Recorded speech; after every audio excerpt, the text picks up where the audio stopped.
आज की कहानी जो होने वाली है वो मेरे ही एक लिसनर के घर में घटी एक घटना है। उनके पिताजी और चाचा के बीच अलग होने का कारण एक ऐसा टोटका बना जिसे सुनकर आप भी सतर्क हो जाएंगे। कहीं मेरे घर भी ऐसा ना हो जाए। तो चलिए डाल लीजिए ईयरफोन अपने कान में और शुरू करते हैं आज का वीडियो।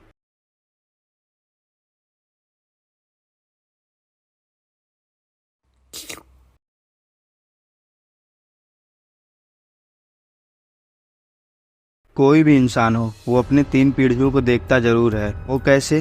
वो ऐसे कि एक तो आपके दादा दादी के जमाने के, दूसरा आपके पिताजी के जमाने के और तीसरा आपके जमाने के लोग। तो ऐसे ही एक राजस्थान का परिवार जिसमें मैं बिल्कुल घर का छोटा लड़का हूँ और मेरा नाम कृष्णा है और मेरे दादाजी के 2 बेटे हैं, जिनमें एक तो मेरे पापा हो गए और दूसरा मेरे चाचा, और दादाजी की एक बहन है जिनका नाम कमला है। वो हमेशा से ही मेरे दादाजी के प्रॉपर्टी में से आधा प्रॉपर्टी लेना चाहती थी।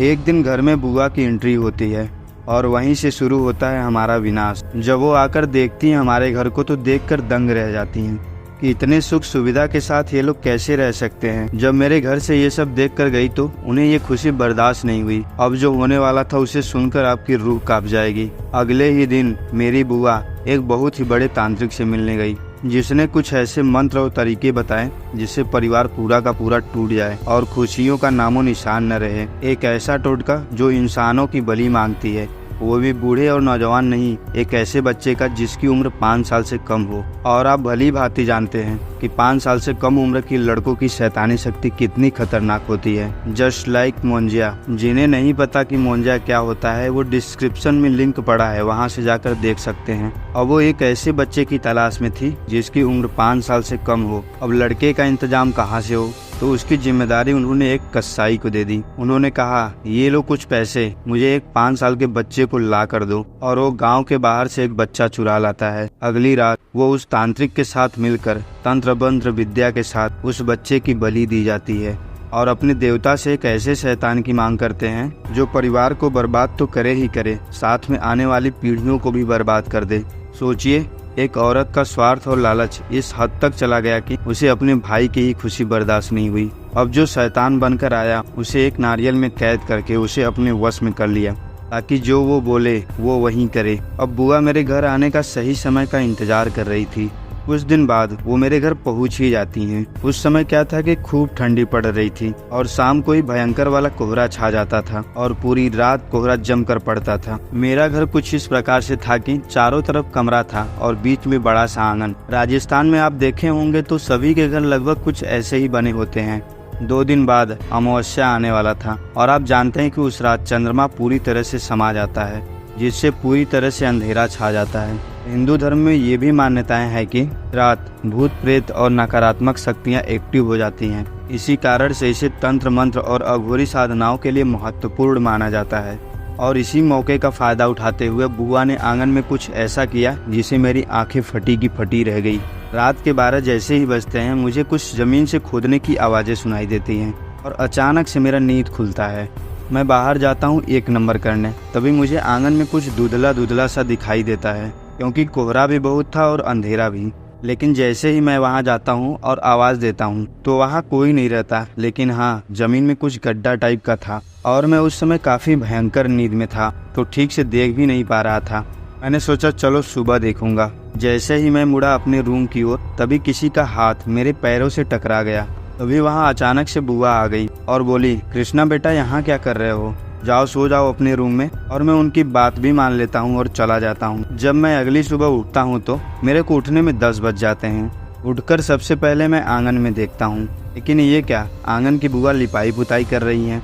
मैं एक टक बुआ को देखता रहा और मुझे समझ नहीं आया कि ये चल क्या रहा है। मैं अपने मम्मी से पूछता हूँ, मम्मी ये लिपाई पुताई क्यों हो रहा है? तो मम्मी का जवाब आता है, अरे त्योहार आने वाला है इसलिए तेरी बुआ थी और वो आज चली जाएंगी तो मुझे अकेले करना पड़ता, इसलिए तेरी बुआ और मैं मिलकर सफाई में लग गए। मेरे को धीरे धीरे समझ में आ रहा था कि दाल में कुछ तो काला है या पूरी दाल ही काली है। मैं भी दिमाग पे ज्यादा जोर न देते हुए चला गया बगीचे की ओर। उसी दिन शाम का समय था और बुआ भी अपने घर चली गई थी। मैं शाम का नाश्ता कर ही रहा था तभी बाहर से 2 लोगों के झगड़ने की आवाज आती है। मैं आधा ही नाश्ता छोड़कर जब बाहर गया तो पापा और चाचा में बहुत ही भयंकर वाला बहस शुरू था। छोटी सी बात थी जो आराम से बात करके सुलझाया जा सकता था। तो बात ये थी कि इस बार अनाज का पैसा कौन रखेगा। दादाजी बड़ी ही मुश्किल से दोनों लोगों को मनाकर झगड़ा को शांत कराते हैं और उस रात कोई भी खाना नहीं खाया। बस सब एक दूसरे के बारे में सोचते रहे कि आज तक कभी ऐसा हुआ नहीं, ये कैसे हो गया। पापा और चाचा दोनों ही लोग बड़े अफसोस कर रहे थे कि झूठ मूठ का हम लोगों ने बहस कर लिया। सभी लोग सोते हैं और उस रात मुझे नींद नहीं आ रही थी क्योंकि मेरे मन में बहुत सारे सवाल चल रहे थे। सोचते सोचते मेरे को रात को 2 बज गए। मैं सोचा आंगन में थोड़ा टहल लेता हूँ। जब मैं अपने रूम से बाहर निकला तो मुझे थोड़ा अजीब लगा। आंगन के एक कोने में एक करीब 5 या 6 साल का लड़का खड़ा था। घर में सबसे छोटा तो मैं ही था, मेरे अलावा घर में कोई और छोटा बच्चा नहीं था। मैं सोचने लगा, हाँ ये लड़का कौन है। जब मैं वहाँ गया तो देखा कोई नहीं, बट वहाँ से दूसरे कोने पर देखा तो बिल्कुल वही बच्चा फिर से दिखाई दिया। अब तो मेरे डर के मारे पूरे रोंगटे खड़े हो गए। उसी समय मैं तुरंत अपने रूम की ओर भागा। वो लड़का हंसते हुए मेरी ही तरफ आ रहा था। मैं तुरंत कंबल में आंख बंद करके सो गया। वो रात मेरी बहुत ही मुश्किल से कटती है। धीरे धीरे दिन बीतता है लेकिन घर में कुछ ठीक नहीं चल रहा था। जो पहले लोगों पर मुस्कान होती थी वो धीरे धीरे गायब सी होती जा रही थी।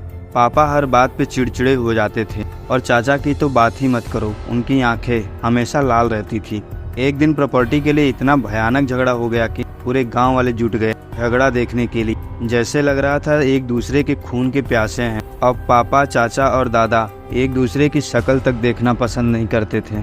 अगले ही दिन मेरे नाना मेरे घर आते हैं। जब नाना को ये सब बातें पता चलती है तो उन्हें थोड़ा बहुत शक होता है।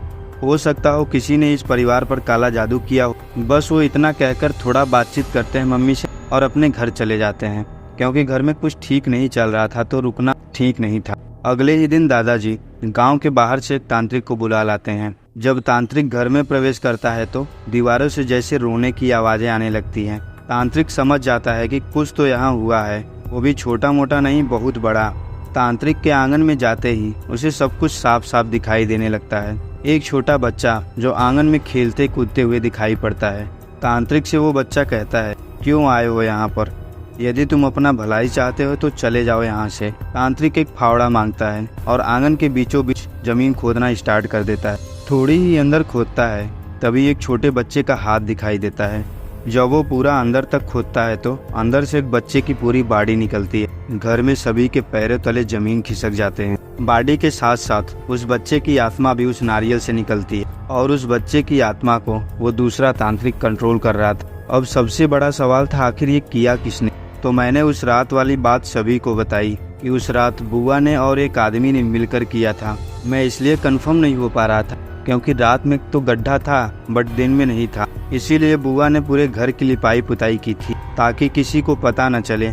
इन सब बातों से तांत्रिक भी सहमत था कि मैं सच बोल रहा हूँ। तांत्रिक बोलता है, जब तक इस बच्चे का दाह संस्कार नहीं किया जाएगा तब तक इसे मुक्ति नहीं मिलेगी। हम सब पूरे परिवार के साथ उस बच्चे का गंगा जी के किनारे दाह संस्कार करते हैं और उस बच्चे की आत्मा को शांति मिले, इसकी हम लोग कामना करते हैं। वहाँ से आने के बाद हम लोगों ने पुलिस को खबर दी और बुआ के साथ जो भी तांत्रिक मिला था उन दोनों को गिरफ्तार करवाया।